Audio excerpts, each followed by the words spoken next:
Bismillahirrahmanirrahim. Assalamualaikum warahmatullahi wabarakatuh.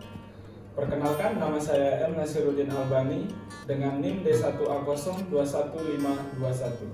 Kembali lagi bersama saya dalam materi hukum pajak. Kemarin kita sudah membahas tentang perlawanan pajak. Nah, selanjutnya pada video kali ini saya akan sedikit membahas tentang sengketa pajak. Nah, apa sih itu sengketa pajak?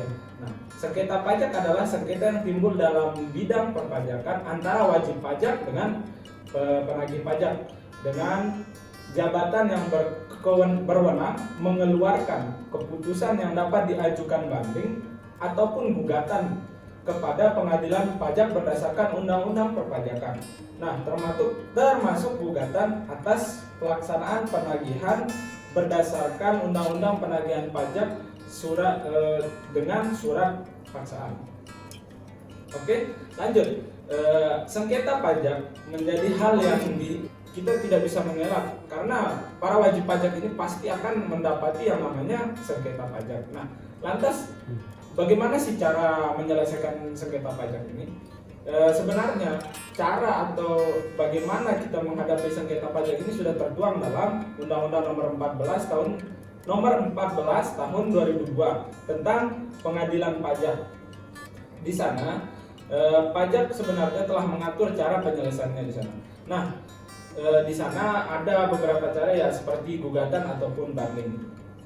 Selanjutnya itu mengapa sih sengketa pajak itu bisa terjadi? Nah, sengketa pajak ini bisa terjadi karena ada beberapa hal atau beberapa kejadian.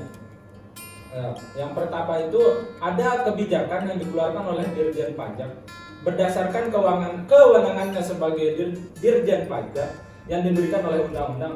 Namun wajib pajak merasa tidak puas dengan kebijakan yang dikeluarkan tersebut sehingga mengajukan upaya hukum yang memang diperbolehkan dalam Undang-Undang Perpajakan yang diatur dalam Undang-Undang Nomor 14 Tahun 2002 tentang Pengadilan Pajak. Selanjutnya yang kedua itu ada perbedaan interpretasi antara wajib pajak dengan Dirjen Pajak mengenai aturan perundang-undangan. Nah, di sini ada perbedaan penafsiran. Wajib pajak menafsirkannya dengan ini, sedangkan Dirjen Pajak menafsirkannya dengan ini. Nah, ini bisa mengakibatkan sengketa perpajakan juga. Selanjutnya itu ada metode penghitungan perpajakan atau metode penghitungan jumlah pajak yang akan disetorkan kepada negara. Nah, dari contohnya itu Dirjen Pajak itu dia punya perhitungan sendiri bagaimana sih metode perhitungan pajaknya.